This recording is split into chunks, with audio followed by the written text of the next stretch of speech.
Hello, this is Todd Shank from PremierFPL.com. Today I wanted to talk a little bit about how to find statistics for the Premier League. Um, so when I first got started in FPL, there actually weren't a whole lot of places where you could find good statistics. So as the years have gone by, um, there's been a lot more sites out there that have gotten access to the Opta stats that are available. So um, even looking at, in the last 5 years, there's been a pretty massive growth in that area.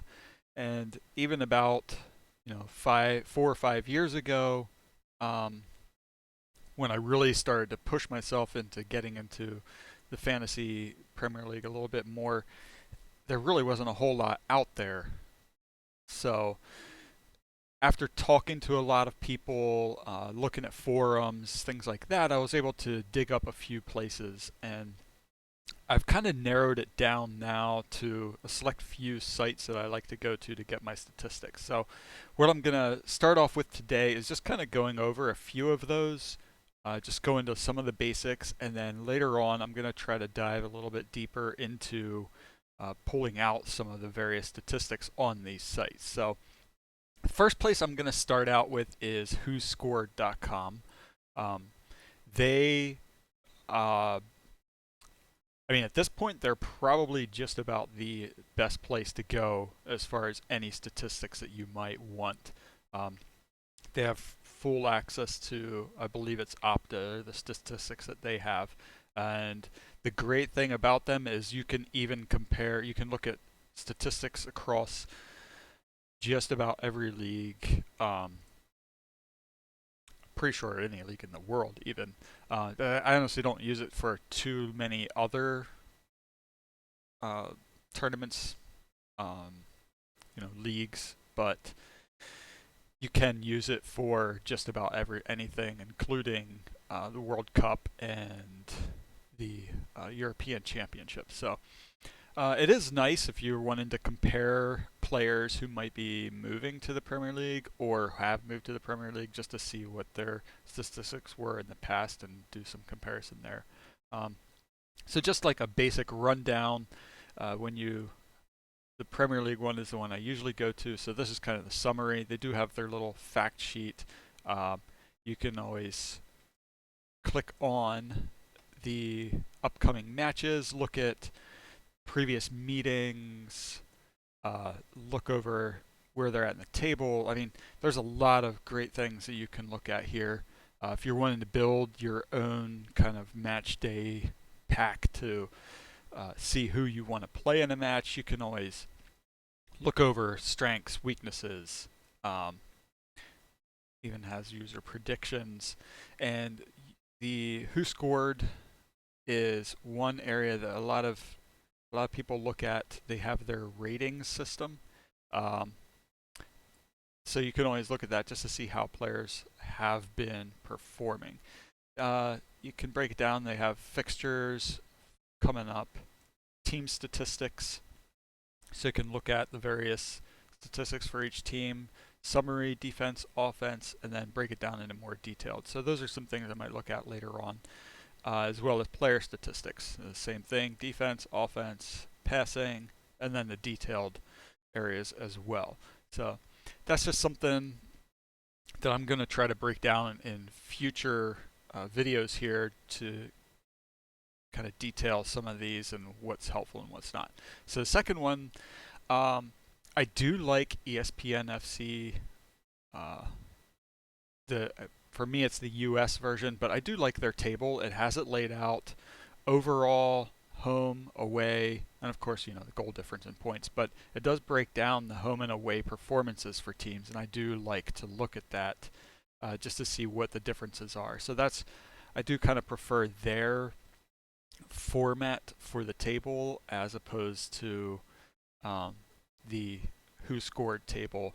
Although the nice thing about the Who Scored table is you do see the form. So there's some, I like to kind of take a combination, but those are kind of the two tables that I look at the most. Mainly, I do have them bookmarked as well. So moving on, the next site that I really like to use a lot, especially when I'm looking at different players, is the Squawka.com comparison matrix. So if you go to their homepage, you can pull down their statistics. They do have their own stats, so you can always look through those as well. That's something I'll be diving into a little bit more later on. It's just that I usually use WhoScored more frequently. So go back here to the home page. You can pull down statistics, comparison matrix. The comparison matrix is nice because you can actually compare various players. Actually, let's try. Select Romelu Lukaku, bring up his statistics for this year, and we'll try Harry Kane. And look up his statistics. You can select each competition, so you can actually look at various competitions. You can show the totals, average per game, or per 90 metrics. And the nice thing here is you can look at just about anything. Goals scored, you can compare key passes, and we'll say shot accuracy. So that gives you a nice comparison, compare between the two players, see how they're performing on the year, help you out with selecting players and for the season. So you can actually compare. Let's see. We'll try putting in.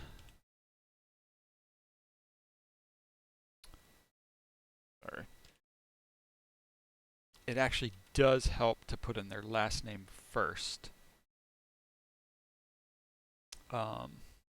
And that's actually taking a little while to pull up here. So Sergio Aguero, put him in. Oh.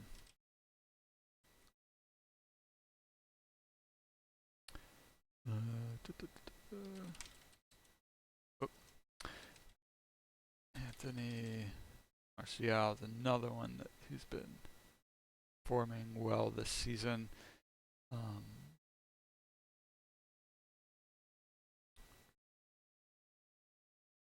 Add him, and then so you can actually have up to 5 different players in here. And it's a nice way to compare across the board how these guys have been playing. And you have to make sure you choose the right competition to see what you're looking at here. But you can also go back, look at other previous seasons for these players as well, look at other teams that and how they've been doing. So yeah, the comparison matrix is a nice way to compare a couple of players in specific stat areas and look at how they've been doing, help you out with making some selections based on their form for the year. So Squawka.com, WhoScored.com, 2 great areas to start out with.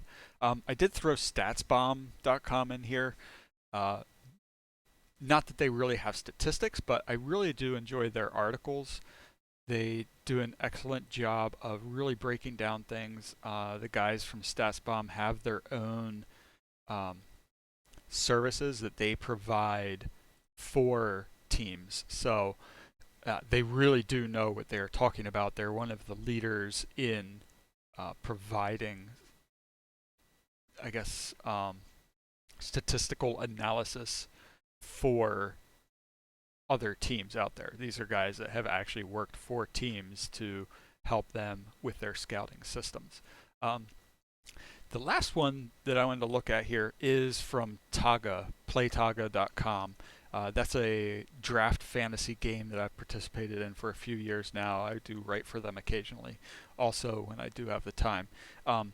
The reason I have them here is they do have access to the Opta stats, and if you are in a season in a league with one of them, you have access to all of these stats. You can pretty much ignore the points and the average. That's the fantasy statistics area based on their scoring. But you do want to make sure if you put it in by all, you can select whatever categories you want. Key passes or chances created, goals, assists, successful crosses, shots on target, successful dribbles, like all of this stuff is available on here. And as long as you're participating in one of their leagues, you get access to all of these statistics to help you out in being able to build your team. So that is something hopefully in the future I'll be able to provide a little bit more coverage for them, both on PremierFPL.com as well as putting out some more articles for them on their site. So anyway, that's kind of a brief breakdown of, I guess there's the three main sites that I go to: WhoScored.com, Squawka.com, and then PlayTaga.com. The other plug I want to put in here is for my blog, PremierFPL.com. It's still very new. I'm just starting to develop it, so as you can see, very basic layout right now, but I'm still planning to put out posts every week on here. So this would be the best place to come, try to get some weekly tips going in there, as well as my videos will be uploaded on here. Again, if you could subscribe to Premier FPL here on YouTube, that would be great. Really help me out and get the word out there. You can find me here at PremierFPL.com. You can get me on the YouTube channel here at Premier FPL, as well as on Twitter at Premier FPL. The last thing to plug is, don't really need that. The last thing to plug would be the Facebook page. If you want to go to Facebook, there is a Premier FPL page. So, yeah, that's, I guess, about wraps it up. Also, if you want to follow on Twitter, my own personal Twitter handle is Todd_Shank. And that's something I do occasionally put some things out on there, but I'll try to provide most of my tips on Premier FPL on Twitter. Anyways, that should wrap it up for this week. I'm hoping to have future videos about how to use some of the more detailed areas of these different statistical areas, but hopefully these are some things that will help you in getting your FPL team set up. All right, thanks a lot. Have a great day.